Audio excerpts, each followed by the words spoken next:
में बहुत अच्छे वेतन पर संघर्ष करके दुनिया के हिसाब से सफलतम व्यक्ति बन सकते थे, लेकिन घर परिवार के मोह पर ठाकुर का और इस देश के 30 करोड़ लोगों का मोह ज़्यादा भारी पड़ा, और मानवता का।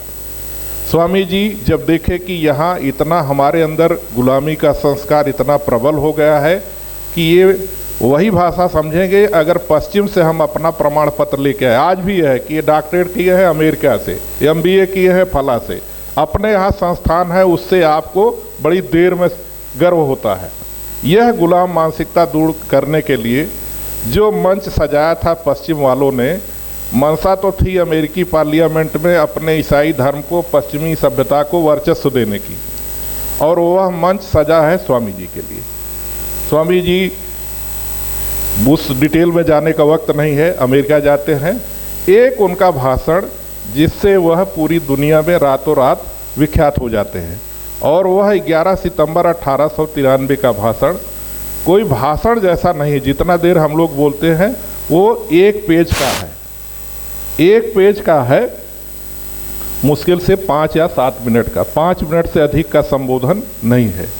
2 मिनट तो तालियां ही बजती रही, खाली इतना ही कहने से कि sisters and brothers of America, ऐसा उद्बोधन वहाँ किसी ने, वहाँ तो लेडीज एंड जेंटलमैन, ये स्टैंडर्ड उद्बोधन है।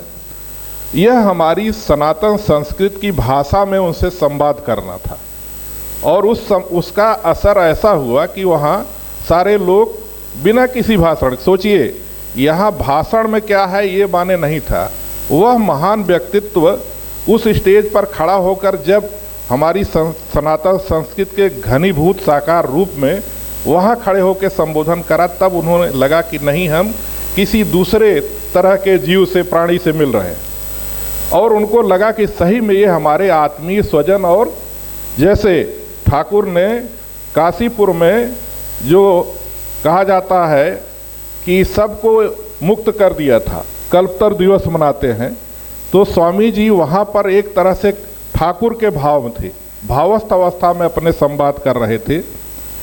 तो वहाँ उनके उद्बोधन में जो उन्होंने 2, 3, 4 विषय हमने देखा, बड़े मज़े से, बड़े प्यार से ऐसी चुटकी काटी है कि वो समझ भी नहीं पा रहे हैं कि हमें चुटकी भी काटी गई है। किसी को आप आलोचना करेंगे तो उसे खराब लगेगा। वहाँ पर स्वामी जी ने जो 2-3 चीज़ें, पहला तो उन्होंने कहा कि आपके इस जोरदार स्वागत से मैं बहुत अभिभूत और गदगद हूँ, और मैं आपको धन्यवाद दे रहा हूँ। किसकी ओर से? दुनिया के सबसे पुराने सन्यासियों के संघ की ओर से, और धर्मों की जो माँ है उसकी ओर से, और तीसरा भारत के सभी जो हिंदू हैं, सभी संप्रदाय के हिंदुओं की ओर से।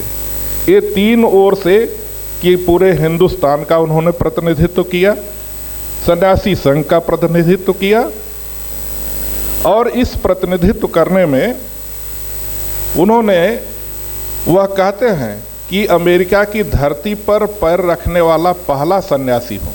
वहाँ स्वामी जी के पहले कोई सन्यासी नहीं गया था। सनातन संस्कृत के प्रतिनिधि के रूप में, हिंदू धर्म के प्रवक्ता के रूप में वहाँ, और पूरे भारत जो अमृत महोत्सव है जिसकी ओर मैं आपका ध्यान आकर्षित कर रहा हूँ, कि अपने को पूरे भारत, जब अंग्रेज कहते थे, हमारी आलोचना करते थे कि ये तो भारत कभी, ये तो रहा हमेशा गुलाम, इसकी नियत रही है हजारों साल से, कभी तुर्क आए, कभी हूण आए, कभी शक आए, इनके राज करने का सहूर ही नहीं है। ज्ञान विज्ञान तो इनका, हमारी जो एक बुक सेल्फ है उससे ज़्यादा इनका है नहीं। उन गधों ने, जो आजकल कहा जाता है फॉल्स नैरेटिव बिल्डिंग, आपकी महानता को दफन करके झूठे हम कल्पना तंत्र खड़ा करके विचार से आपको इतना अपलावित कर दे कि आपको यही लगने लगे कि यही सत्य है। उनकी एक अलमारी कहता था कि वो हमारे पूरे भारत के शास्त्रों पर भारी है, यहाँ कुछ है नहीं। उन गधों को कौन बताए कि 6 महीने तक हमारा नालंदा जलता रहा। तुम एक सेल्फ लेकर क्या बराबरी करोगे? हमारे एक उपनिषद के ट्रांसलेशन को सुन के शोपेनहावर नाच रहा है। स्वामी जी ने जो वहाँ आधारशिला रखी वेदांत की, और जो मनुष्य बनाने का जो स्वदेश मंत्र आप पाठ करते हैं, असल चीज़ है कि हम मनुष्य के रूप में हैं, लेकिन मनुष्य बनना हमें शेष है।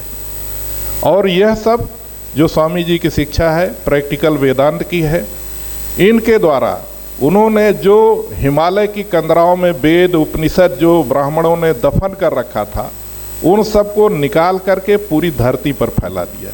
और पश्चिम में जब गए तो वहाँ वह इसलिए नहीं गए थे कि उन्हें बड़ा नाम यश मिलेगा, धर्म का प्रचार हो जाएगा। वो देशवासियों के प्रेम से और यहाँ की परिस्थितियों से जो सहयोग नहीं मिला कि वहाँ से कुछ पैसे कुछ आर्थिक सहयोग लेकर आएंगे और भारत में हम इसको नई विद्या के माध्यम से जो लोग रोटी के लिए भूखे मर रहे हैं उनकी मदद करेंगे, दरिद्र नारायण की सेवा करेंगे। शिव ज्ञाने जीव सेवा जो ठाकुर का महामंत्र था उसको प्रैक्टिकल रूप में चरितार्थ करने का संकल्प था। लेकिन पश्चिम वाले बिना कुछ लिए हुए आपको चैरिटी में देने वाले नहीं फूटी कौड़ी। तो उन्होंने कहा था कि I have a message for the West as the Buddha had a message for the East. मैं आपके लिए एक संदेश लाया हूँ। जैसे बुद्ध ने पूर्व के लोगों को संदेश दिया था, वैसे ही मैं पश्चिम के लोगों को वो संदेश क्या था, वो प्रैक्टिकल वेदांत का था, व्यवहारिक वेदांत का था। हम आपको अध्यात्म की शिक्षा देंगे, आप हमें भौतिक जगत की शिक्षा दीजिए। यह स्वामी जी का संदेश था। और उस संदेश को लेकर के स्वामी जी देख रहे थे कि हम सदियों से सोए हुए हाथी की तरह हैं, हम अपनी आत्मशक्ति को भूल गए हैं, इसको जगह भर दिया जाए तो सारा काम हो जाएगा। एक तरीका था सुभाष चंद्र बोस की तरह लेकर सेना चढ़ पड़ो और मार के उखाड़ के फेंक दो, और एक था कि सबको हम इतना जगा दें कि वह आपके अधीन रहने को तैयार ही न हो, तो काम दोनों हो गया, बिना अस्त्र शस्त्र के हो गया। स्वामी जी ने जगा दिया और कहा था कि मैं खुली आंखों से देख रहा हूँ, भारत ऐसा जगेगा कि दुनिया देखेगी और अतीत की अब तक की सभी ऊंचाइयों को भी पार कर जाएगा। ये स्वामी जी की घोषणा थी, वह हम होते देख रहे हैं। कहा था कि 50 साल के भीतर नाटकीय परिस्थितियों में देश आज़ाद होगा, नाटकीय परिस्थिति विसिद्ध हो गई, हम आज़ाद हो गए। जो जो उन्होंने कहा है वह सब हो रहा है और आज हमारी युवा शक्ति का डंका पूरी दुनिया में बज रहा है। हिंदू कुश से लेकर हिंद एशिया तक, जहां हमारा सांस्कृतिक साम्राज्य था, उसके पहले बौद्ध जो है वेस्ट एशिया में टर्की से एशिया माइनर से लेकर के मंगोलिया, चीन, जापान तक बुद्धिस्ट छाए हुए थे। और हिंदू हमारे जब फिर से अपनी जमीन खोई जमीन लेने लगे तो हिंदू कुश की पहाड़ियाँ जहाँ आज तालिबानी संघर्ष कर रहे हैं, बदलाव आ रहा है। वहाँ से लेके इंडोनेशिया तक, इंडोनेशिया में वहाँ की राष्ट्रपति की पुत्री पुनः 30,000 पहले, फिर अब 50,000 लोग अपने घर में फिर से वापस आ गए हैं। वहाँ शब्दा पालन करके जो 500 वर्ष पहले 1914 में 500 वर्ष पहले जब उसने वहाँ के राजा ने अरब व्यापारियों के प्रभाव में धर्म इस्लाम स्वीकार कर लिया था, तो इंडोनेशिया आज सबसे बड़ा मुस्लिम राष्ट्र है। वहाँ के लोग इस्लाम को स्वीकार करने के बाद भी हिंदू मूल्यों को नहीं नकारे। रामलीला वहाँ होती है, उनकी नोट पर लक्ष्मी गणेश के फोटो बने हुए हैं। और अब वहाँ शब्दा पालन ने कहा था कि देखो तुम यहाँ इस्लाम स्वीकार कर रहे हो, यहाँ हमेशा बाढ़ और तूफान से, भूकंप से पीड़ित रहेगा और 500 वर्ष बाद मैं फिर आऊँगा। उसकी बातें पुनः सही साबित हो रही हैं। वहाँ से हम सांस्कृतिक रूप में फिर से पुनर्जीवित हो रहे हैं।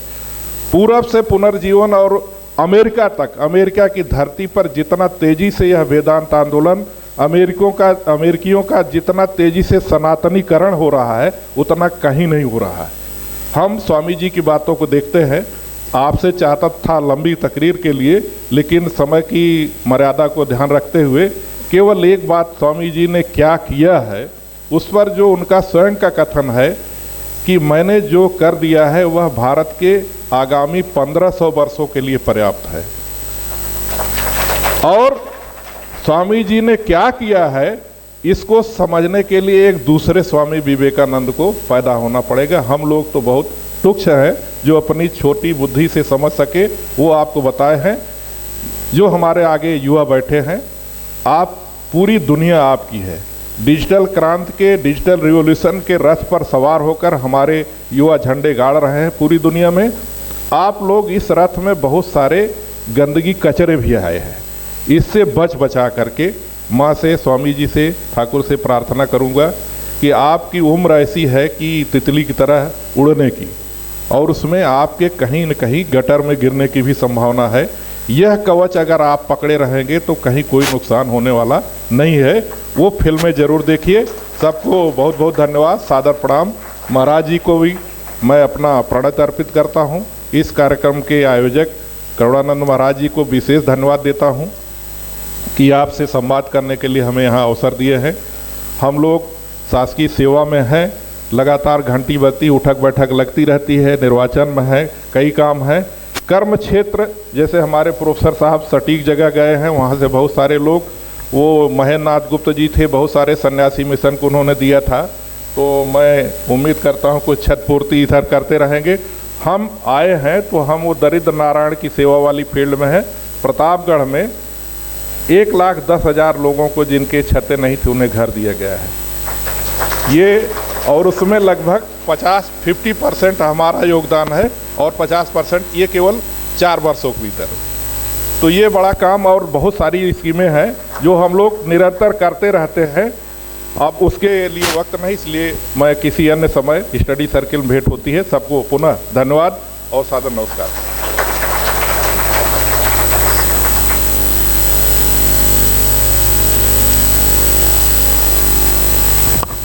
तो अभी आपने सुना आज के कार्यक्रम के मुख्य अतिथि डॉक्टर रामचंद्र शर्मा सर को। उनके इस तथ्यपूर्ण भाषण के लिए, वक्तव्य के लिए और संबोधन के लिए मैं उन्हें प्रणाम करता हूं। साथ ही कार्यक्रम के अगले चरण में मैं हम सबके बीच मंच पर उपस्थित आदरणीय स्वामी अक्षयानंद महाराज को मंच पर आमंत्रित करना चाहूँगा, माइक पर आमंत्रित करना चाहूँगा। महाराज आप आएँ और अध्यक्षीय संबोधन दें आज के कार्यक्रम का।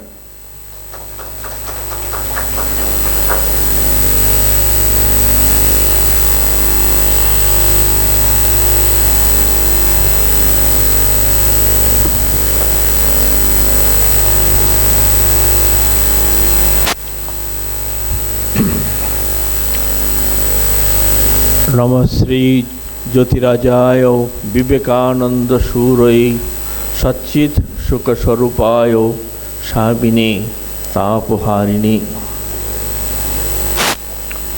आज जातीय युवा दिवस, उसका साथ हमारा स्वाधीनता का 75तम स्वाधीनता दिवस हम लोग मना रहा है।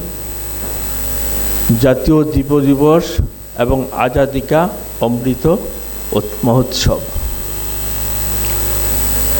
केंद्रीय सरकार गवर्नमेंट ऑफ इंडिया हमारा रामकृष्ण मिशन को रिक्वेस्ट किया है कि आप जो 12 जनवरी आपका जो स्वामी जी का युवा दिवस आप लोग पालन कर रहा है, उसका साथ आज़ादी का जो हमारा अमृत महोत्सव, इसका साथ भी आप लोग शुरू करिए इसको, और इसका चलेगा अप टू 15 अगस्त हमारा स्वाधीनता दिवस तक।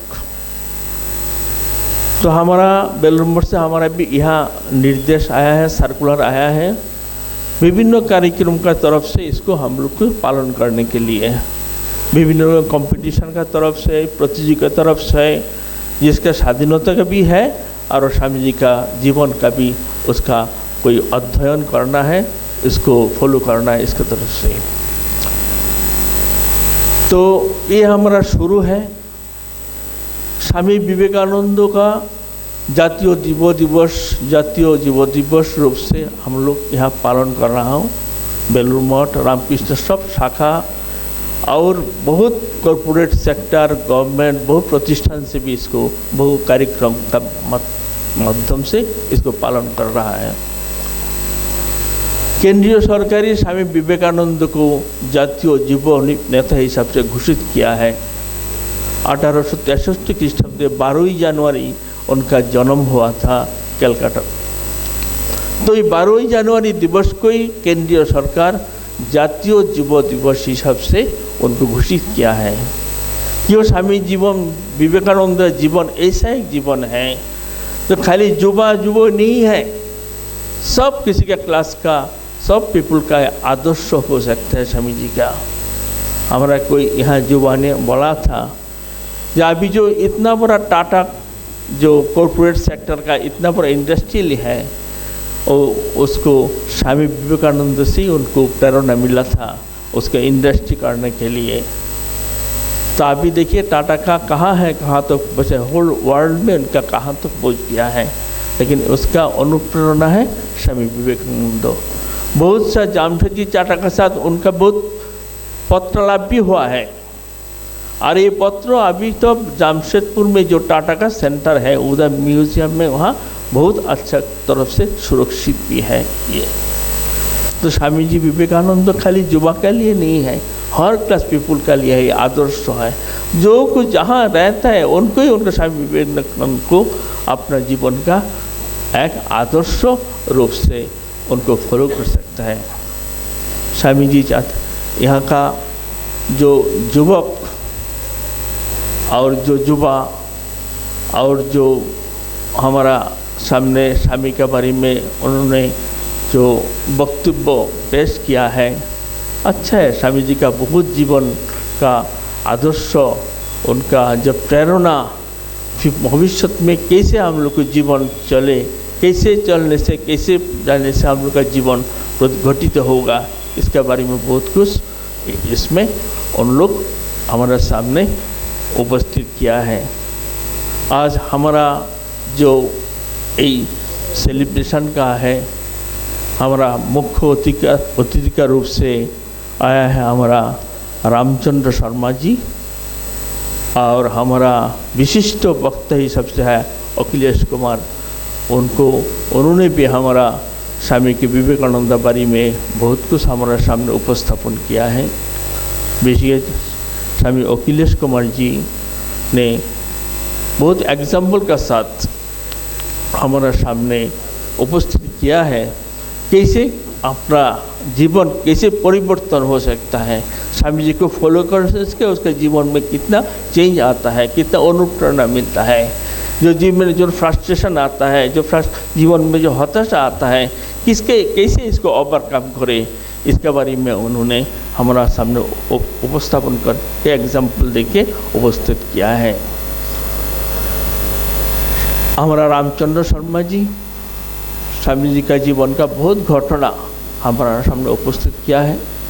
कैसे स्वामी जी विदेश में जाके चिकागो धर्म सभा में हमारा भारतवर्ष का सनातन धर्म का कैसे उनको उपस्थापन किया है, इसका कितना प्रभाव पड़ा है हमारा देश में और विदेश में।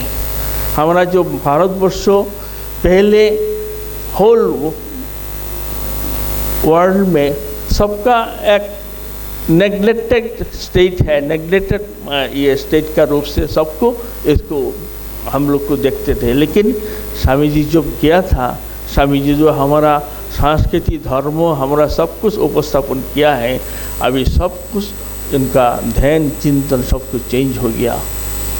स्वामी जी का एक सपना था भारत एक दिन विश्वगुरु बनेगा, विश्वगुरु बनेगा। अभी देखिए स्वाधीनता का हुआ है हमारा 75 इयर्स कंप्लीट हो रहा है। हमारा भारतवर्ष का बहुत उन्नति हुआ है, साइंस टेक्नोलॉजी एजुकेशन संस्कृति सब कुछ में हमारा जीवन धारा की परिवर्तन हुआ है। लेकिन विश्वगुरु बनने के लिए जो हमारा असली जो योग्यता है, जो हम लोग की जो प्रचेष्टा है, उसको और भी पूरा करना चाहिए। क्यों? इसको पूरा करने के लिए हमारा जो युवक है, अभी हाँ हम लोग के सामने है बहुत युवक है, हमारा देश में बहुत युवक है, स्टूडेंट है, इसके ऊपर स्वामी जी का बहुत भरोसा था कि अभी जो युवक है 2 दिन बाद में उनका ऊपर ही पूर्ण दायित्व मिलेगा हमारा देश का गठन करने के लिए। देश के गठन करने के लिए उसका लिए उनको ऊपर पूर्ण दायित्व आए।